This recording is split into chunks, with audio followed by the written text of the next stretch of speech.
Hola, soy la Basmati de nuevo con vosotros. Hoy lo he titulado Argantonio y el oro. Argantonio, había una vez una historia que no sabemos si es real o cierta. Real sabemos que es, hubo un reino que se llamaba Tartessos y que se supone, más que un reino, era como un área de influencia que estaba sintetizada también con las influencias que le venían del exterior, como eran los griegos y los fenicios, que eran culturas sofisticadísimas, ¿no? Y sobre todo los fenicios, a partir, que eran los antiguos cananeos, en el tránsito que hay de, ¿cómo se llama?, de la edad de bronce al hierro, entre los siglos 9 y 6, van a ser muy activos por múltiples motivos, por el imperio aqueménida que lo está oprimiendo, porque hay una explosión demográfica fuerte y ellos en vez de, digamos, cambian, o sea, hay como emprendimiento que se llama, o sea, hay emprendedores que están buscando recursos. Y Tartessos se supone que estaba entre el Tinto y el Odiel en Huelva. Y entonces, pues, estos fenicios del siglo, de la Edad de Hierro, del siglo IX al VI, van a tener una grandísima influencia en la península ibérica porque van a traer progreso. Ellos no querían conquistar nada. Van a fundar la ciudad más antigua de Europa, que es Gadir, Cádiz. Gadir, después de Roma, va a ser la ciudad más importante del Mediterráneo. Pero lo más interesante de los fenicios es que, con independencia de los recursos que ellos buscan, que van a encontrar, es que también traen, como les pasa a los griegos, progreso, traen el olivo, traen las viñas, yo que sé, montones de cosas que hacen que todos nuestros indígenas, pues que no eran tontos ni eran salvajes, pues todo este progreso les haga dar un salto gigantesco porque, bueno, porque ellos tenían la tecnología y para extraer un metal, para fundirlo, etcétera, etcétera. Y eso también, digamos, va a ser un proceso de aprendizaje. Y además de eso, tanto fenicios como griegos eran gente muy civilizada, muy educada, tanto que Argantonio les invita a que se queden, a los foceos, según cuenta Heródoto. Ahora lo contaré con un poquito más de detalle, con palabras del profesor Adolfo, ¿cómo es? Rodrigo Monedero, no sé cómo se llama, pero es maravilloso. Todo lo que oigo de él me encanta. Y las he hecho mías. Y bueno, no sabemos si Argantonio existió, porque esto también es... Heródoto era muy amigo de los foceos. Realmente los que primero llegan a Tarteso van a ser los jonios, y hay un relato. Además, lo que pasa es que vienen en el siglo IX, no dan demasiados detalles porque lo que descubren es una bicoca, hay montones de recursos y hasta el siglo VII no van a volver. Hay que recordar que las dos potencias, digamos, en alza, que son en el siglo VIII se crea Cartago, con anterioridad está, ¿cómo se dice?, fundada Útica. Tanto la potencia romana como en expansión, como la potencia cartaginesa en expansión, van a ser, digamos, van a tener un enemigo común, un competidor común, que van a ser los griegos. Los griegos, lo que pasa es que aprovechan la coyuntura de los fenicios porque claro, los fenicios habían tenido ciudades muy importantes.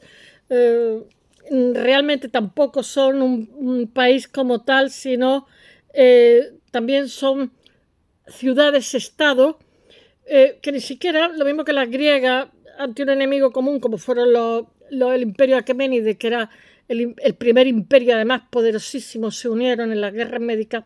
Pues los fenicios, los cananeos, con anterioridad al año 1000, no se unieron. Entonces eso también les costó caro, porque hay que recordar que la ciudad de Ugarit fue una ciudad esplendorosa, y además llevaron adelante una diplomacia fantástica, seguramente, digamos, donde se cuece el alfabeto fenicio, porque los fenicios son, digamos, ellos son la correa de transmisión del creciente fértil.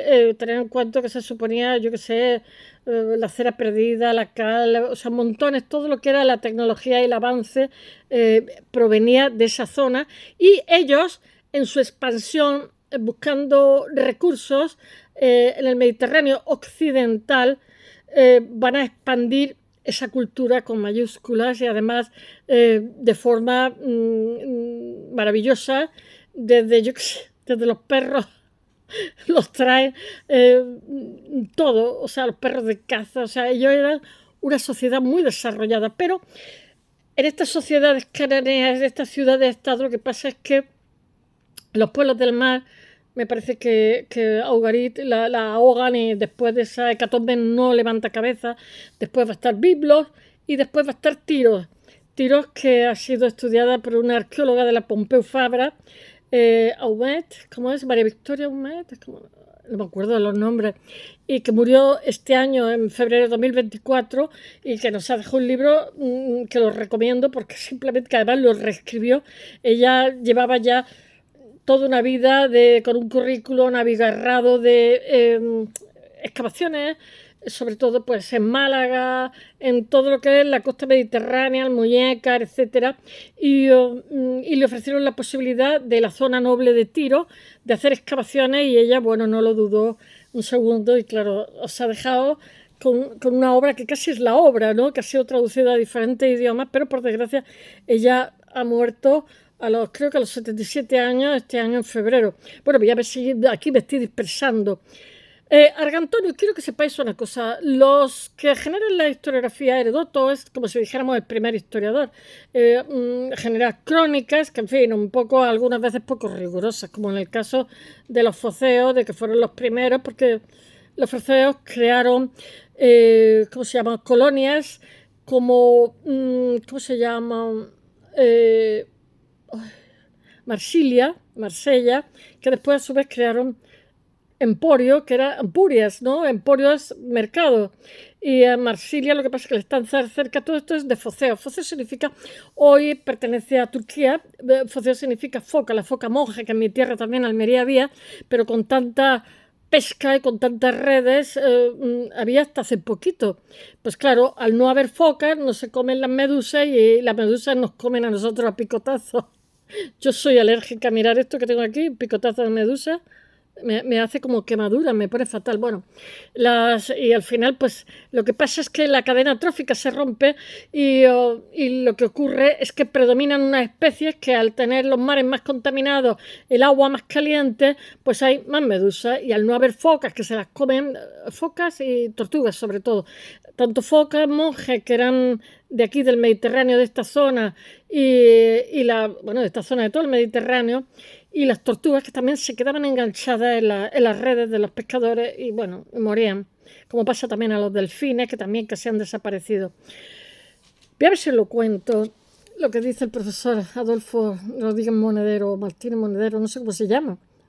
Hace más de 2000 años, lo que pasa es que Heródoto cuenta en los viajes de los griegos. Heródoto es interesante, pero ¿sabéis lo que ocurre? Es que también escribe un poquito de oídas, es muy ambicioso, es como la Polaroid, ¿no? Nos saca la foto del lugar, pero algunas veces es poquito riguroso. Y en esto de Tarteso, también deciros que los griegos eran los que mencionaban, ¿no?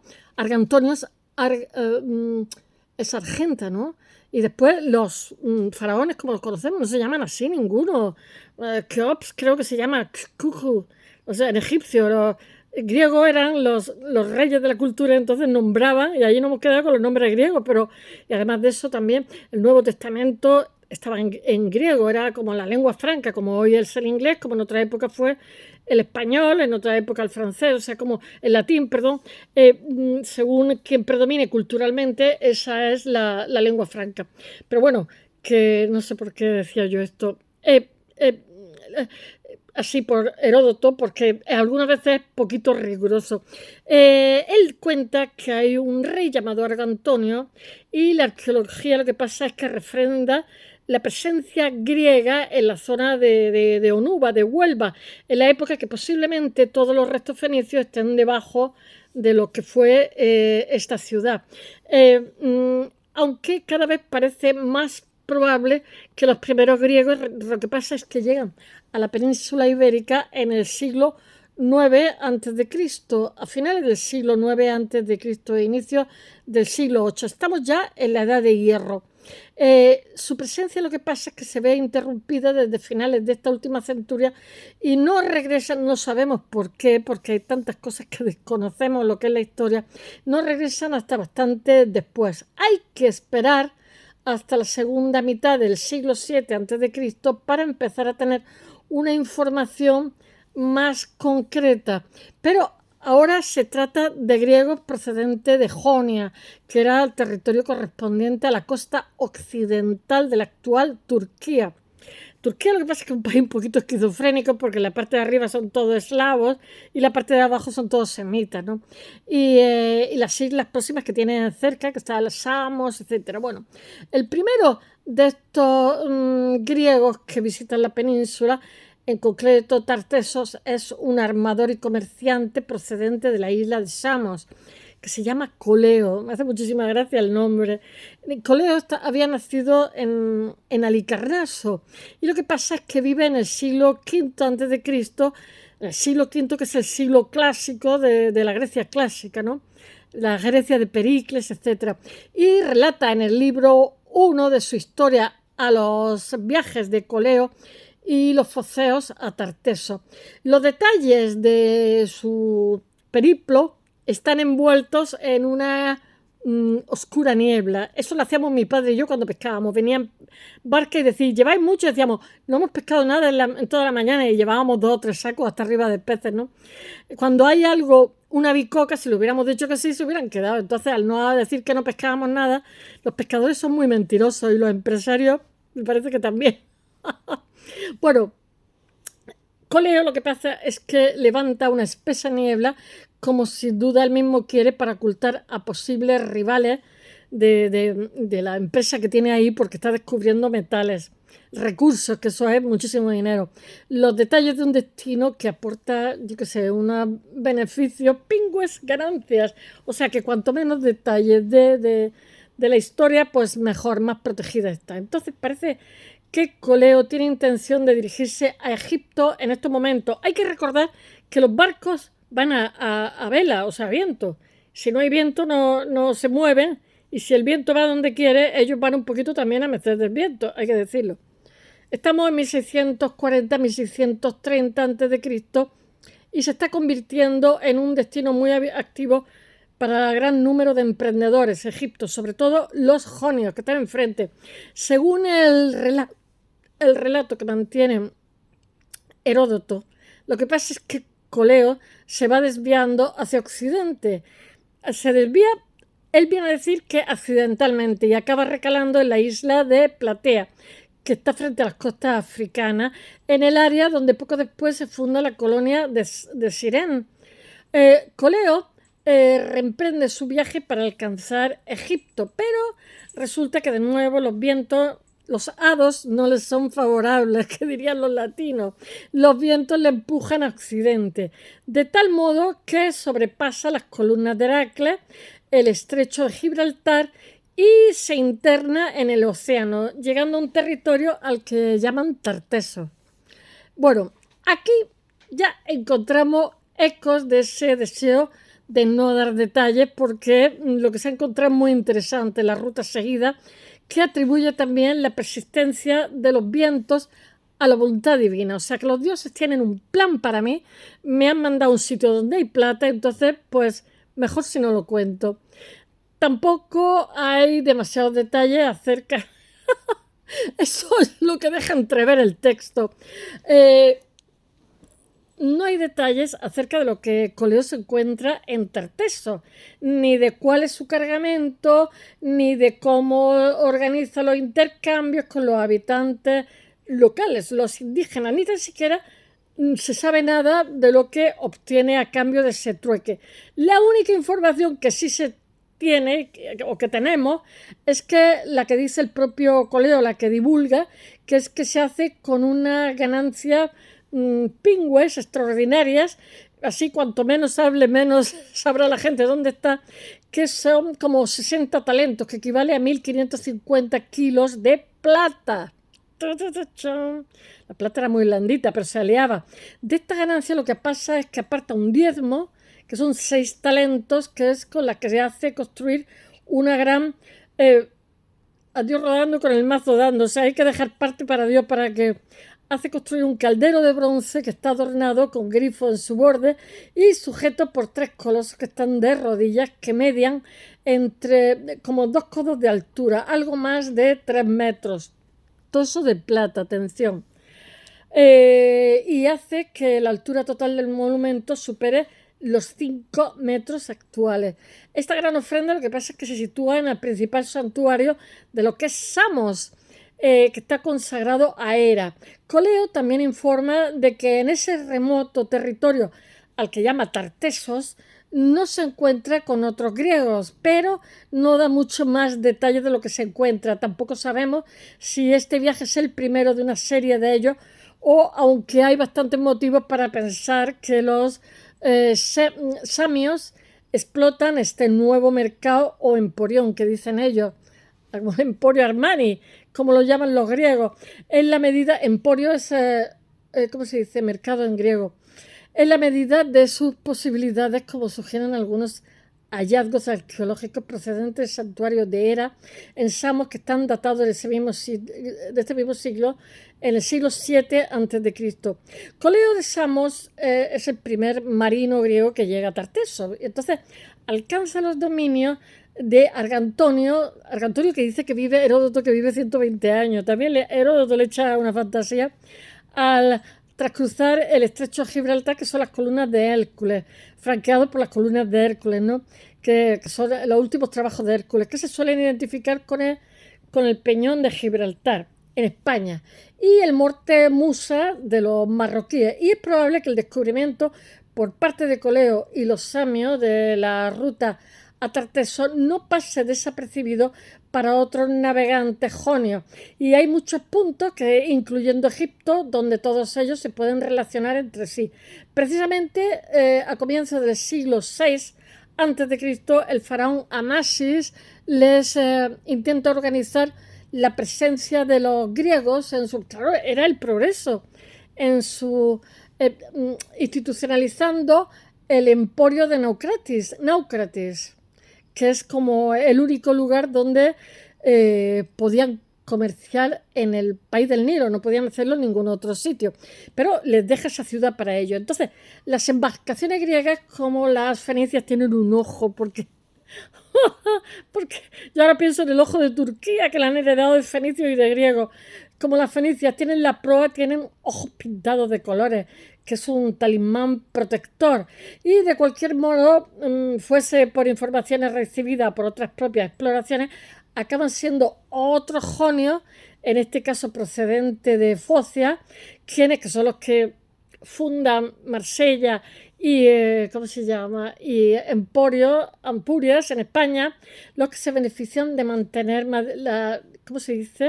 más directa del comercio con Tarteso realmente. Y los foceos, lo que pasa es que de la ciudad, foceos que tienen el símbolo de la foca, llevan a cabo sus exploraciones con las naves de guerra conocidas como pentecónteros, porque llevan una tripulación de 50 remeros más la oficialidad, porque eso les permite recorrer larga distancia y al tiempo disponer de capacidad militar, algo que era interesante en unos mares que eran desconocidos y peligrosos para todos estos navegantes tan atrevidos. De nuevo, Heródoto es quien dice que los foceos, porque Heródoto tenía amigos foceos, le caían bien, son los descubridores del Adriático, del Tirreno, de Iberia, de Tarteso, etc. No, porque tuvieron los otros antes, aunque estos datos son en sentido estricto poco correctos, poco rigurosos, exagerados, y muestran que Heródoto lo que pasa es que recopila historias, presta oídos informantes a los foceos, que como no podía ser de otra manera, se atribuyen todo tipo de hechos gloriosos, porque cada uno, porque no tienen abuela. Bueno, y en el comercio con Tarteso lo que pasa es que Coleo de Samos obtiene 1,5 toneladas de plata. En todo caso, esa consecuencia es que está muy bien, de estos viajes que conoceremos por primera vez el nombre de quien está al mando de Tarteso, que no sabemos ni siquiera si existió o no existió, si fue un invento de los griegos o no, y brinda una acogida calurosa a los griegos, el rey Argantonio, y desde su aparición la figura de este señor lo que pasa es que está a medio camino entre el mito, o sea, entre la verdad y la ficción. Y bueno, porque Heródoto dice que vive 120 años. Venga ya, Heródoto, que te inventas cada cosa. Y bueno, y que de los cuales habría reinado 80. Pues no sé, se debía de tomar el elixir de la eterna juventud. Aunque se han buscado diversas explicaciones para acceder a términos históricos de estos datos, como que quizás lo que pasa es que se trate de una dinastía de varios reyes que se llamaban igual, del mismo nombre, o bien que el título era Argantonio, porque esa argenta es plata, que es lo que había allí. Bueno, allí había de todo, pero en la Sierra de Huelva, quien la conozca, se come muy bien aparte de todo. Bueno, lo cierto es que hay que interpretar la noticia como uno de esos relatos sobre tierras maravillosas situadas en los confines del universo, los confines del mundo conocido, aunque realmente los fenicios después van a subir a Cornualles y dicen que los fenicios bordean también porque un faraón se lo pide para bordear África. Bueno, estos marinos lo que pasa es que eran tremendos, porque al principio se hacía una marinería de cabotaje que era costeando, pero después se aprenden el truco del almendruco de las estrellas polares, la Osa Menor y tal, y van a mar abierto, entonces hacen las travesías muchísimo más cortas y entonces pues también son más rentables. Esta imagen de un Argantonio, de un rey benévolo, bondadoso, generoso con sus huéspedes, tiene diversas variantes, como lo muestran otros autores más o menos contemporáneos de estos viajes foceos. Así también el Anacreonte de Teos, quien hace un poema, aunque sin mencionar el nombre de Argantonio, asegura que no querría reinar 150 años en Tarteso, en este territorio que los griegos están dando a conocer otros poetas. Lo que pasa es que empiezan a situar algunos mitos, como por ejemplo el de Gerión con los toros, al que Heracles le roba su ganado, y así este Sícoro, que escribe en la ciudad siciliana de Gimerá en torno a 600 a.C., ubica este mito junto al río Tarteso, del que destaca sus raíces de plata. Y claro, es que el nombre del rey Argantonio Argenta, el nombre de la ciudad de Focea proviene de la palabra foca, de la foca monje, que es un animal que abundaba allí y que es el símbolo de lo que es la ciudad, porque las focas son como los delfines, animales maravillosos, que además salen sus monedas, sale una foquita. Por las razones que fuese, Argantonio se hace amigo de los foceos. Los griegos eran súper educados, súper cultos, y le ofrece, por eso ¿cómo se llama? A los esclavos les ponían nombre griego, y le ofrece sentarse en la parte de su territorio que quisiera algo de los griegos, pero estos no quieren al final. Y es curioso observar que los griegos conceptualizan las relaciones con jefes y líderes extranjeros a través de la noción de amistad, algo que implica una relación directa que va muchísimo más allá de las personas y alcanza, porque eran súper educados, tiene ya como una especie de componente institucional. Y se conocen varios ejemplos de estas amistades, por ejemplo, con el faraón Amasis, que os he dicho antes, concede a los griegos una ciudad en Egipto para que se asienten, que era Naucratis, como os he dicho, por la amistad que establece con ellos, que son muy agradables. La fundación de las colonias de Lámsaco tiene lugar por la amistad entre el religioso local y los líderes de la expedición focea. Estos foceos tenían un palique que para qué. Y la fundación de Masalia, que es Marsella, que es otra colonia focea, en consecuencia es un pacto de amistad entre el jefe local, no sabemos lo que les regalarían. Eran muy modernos, corrompiendo a la gente. Y el fundador foceo. Entonces está, ¿cómo se dice?, reforzando mediante el matrimonio de este último con la hija del rey. O sea, los foceos se casan con la hija del rey.